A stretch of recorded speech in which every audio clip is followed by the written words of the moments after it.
Salut, c'est Aurélie. Il y a 3 mois, je t'avais fait un épisode dans lequel je te racontais que j'étais complètement perdue par rapport au choix de ma destination Erasmus. Bon, en vrai, quand je dis complètement perdue, j'exagère un petit peu, parce que la vérité, c'est que j'hésitais entre le Royaume-Uni et la Suède. Bon, je pense que t'as vu où je vais dans le titre, mais c'est pas grave, on va faire comme si t'avais rien vu, histoire de laisser durer le suspense. Et donc dans cet épisode, je vais te dire où je vais et un petit peu le raisonnement que j'ai eu derrière le choix de la première destination, qui était logiquement la destination dans laquelle l'université allait m'envoyer parce que ils essayent à chaque fois de t'envoyer dans ton premier choix. Donc c'était hyper important d'être au clair par rapport à ce fameux premier choix. Et je vais aussi te raconter les autres universités que j'ai choisies et l'ordre dans lequel je les ai mises. Mais donc, comme tu peux le voir dans le titre, je vais passer mon Erasmus à Cardiff, qui est la capitale du pays de Galles. Et donc, c'est pas situé en Angleterre, mais c'est situé en Grande-Bretagne et ou au Royaume-Uni. Et en fait, je suis super contente parce que c'était mon premier choix et je l'ai eu. Et j'ai qu'une hâte, c'est d'être sur place. Bon, j'ai encore le temps parce que c'est dans 6 mois. Mais voilà, je suis super contente et clairement, le choix a été très difficile. Jusqu'à la dernière minute, j'hésitais entre le Royaume-Uni à mettre en première place ou alors la Suède. Et au final, j'ai mis Cardiff en première position, de par sa proximité avec ma famille anglaise qui habite dans le Devon, donc c'est à 3 heures en train de Cardiff. C'était l'université la plus proche d'eux et c'est ça qui m'a fait choisir cette université-là en vrai. Je dois dire que je me suis pas énormément renseignée sur les infrastructures, sur les cours, etc. J'ai juste vu que c'était l'université la plus proche de ma famille d'accueil anglaise, et du coup c'est pour ça que je l'ai choisie. Et la deuxième destination que j'ai écrite, ça a été Essex, et donc là c'est plutôt proche de Londres, donc c'est bien en Angleterre. Et en vrai, si ma famille d'accueil avait été plus proche d'Essex que de Cardiff, j'aurais mis Essex en première position. Donc au final, mon choix s'est porté sur la proximité par rapport à ma famille d'accueil. Parce qu'en fait, je me suis rendu compte que, oui, bien sûr, aller en Suède, ce serait une expérience géniale parce que ce serait découvrir un nouveau pays, une nouvelle langue, une nouvelle culture, de la nouvelle gastronomie, etc. Mais en fait, moi, mon cœur, il me criait juste de retourner au Royaume-Uni et de pouvoir revoir ma famille d'accueil anglaise que j'ai pas vue depuis presque 2 ans. Dans 6 mois, ça fera plus de 2 ans. Et bien sûr, on continue à s'appeler, mais c'est pas pareil. Et en fait, je me suis vraiment rendu compte de tout ça dans un appel que j'ai eu avec ma mère d'accueil anglaise, que je considère vraiment plus comme une grande sœur que comme une mère d'accueil parce qu'on a à peine 10 ans de différence. Et donc on s'était appelé au mois de janvier, et il fallait rendre les documents le jour de la Saint-Valentin, il me semble, ou en tout cas très proche de cette date-là. Et à ce moment-là, au mois de janvier, j'hésitais encore pas mal entre le Royaume-Uni et la Suède.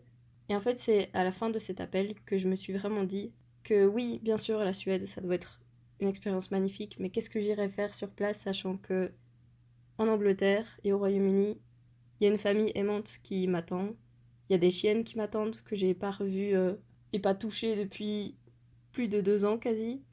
Et en fait, c'est tout ça qui m'a fait prendre conscience que j'aurais d'autres opportunités peut-être pour aller voyager, pour aller travailler en Suède, mais là, maintenant, tout de suite, j'ai vraiment besoin et envie de revoir ma famille d'accueil anglaise. Et bon, je dis que c'est une famille d'accueil parce que c'est ça leur titre, entre guillemets, mais pour moi, c'est vraiment juste une seconde famille.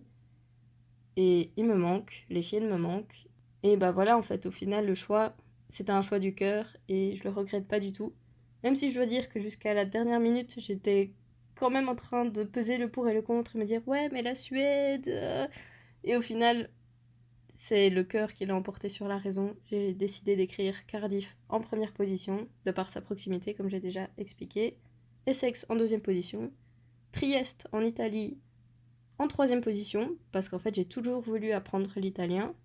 Et je me suis dit que un Erasmus sur place, ce serait la meilleure manière d'apprendre l'italien et ou de m'améliorer, parce que je suppose que si j'étais vraiment partie à Trieste, de mon côté, j'aurais quand même appris les rudiments de l'italien pour pas juste arriver sur place avec 3 mots de vocabulaire.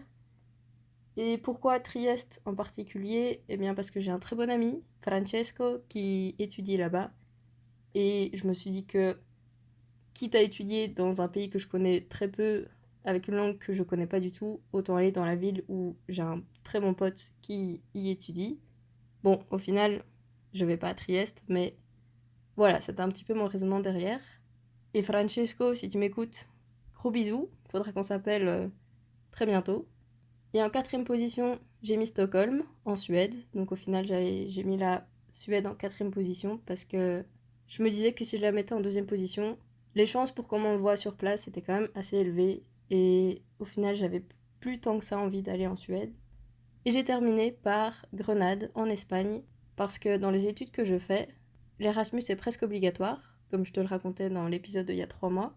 C'est soit un Erasmus, soit un stage, mais vraiment on est poussé à faire un Erasmus et pas un stage.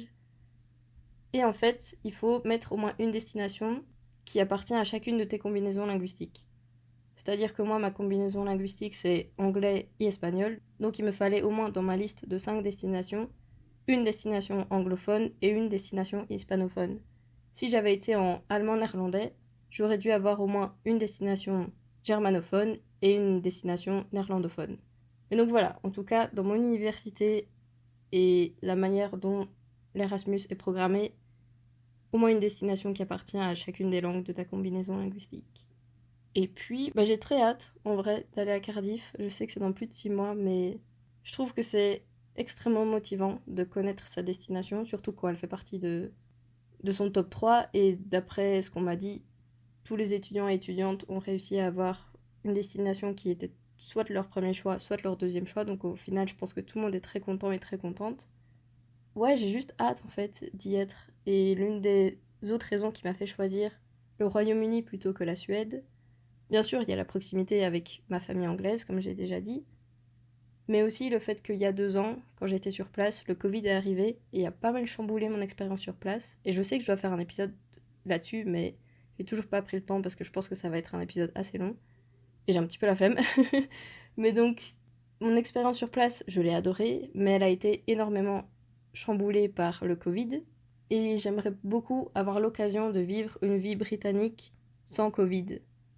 Une vie normale, entre guillemets, une vie comme en 2019. Et le fait de partir en Erasmus là-bas, j'espère que ça va pouvoir se réaliser et que le Covid, dans 6 mois, ce sera quelque chose qu'on aura complètement oublié. Et ouais, j'espère que je pourrai un petit peu vivre la vie que j'étais censée vivre il y a 2 ans. Bon, fatalement, ce sera pas la même chose parce que le Devon, c'est pas le Pays de Galles, etc. L'accent est très différent. Mais c'est un petit peu le raisonnement que j'ai derrière tout ça.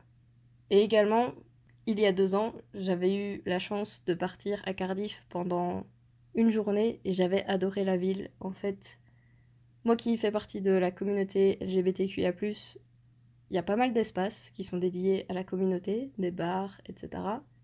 Également, la gastronomie, moi j'avais bien aimé.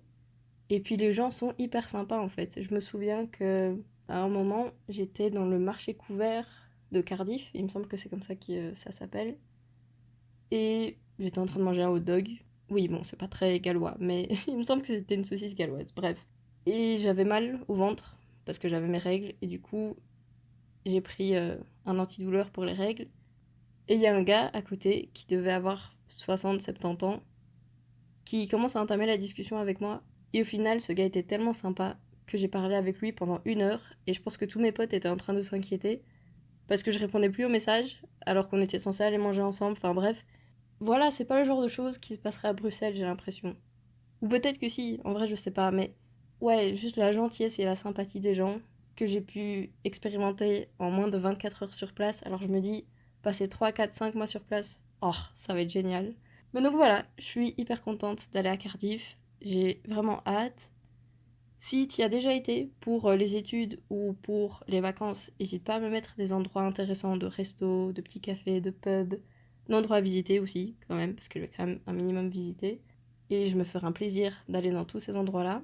Également, si tu veux parler de ton expérience Erasmus, ou si t'es pas encore parti comme moi, mais que tu veux un petit peu raconter ton raisonnement par rapport au choix de ta première destination et des autres, n'hésite pas, les commentaires seront ouverts.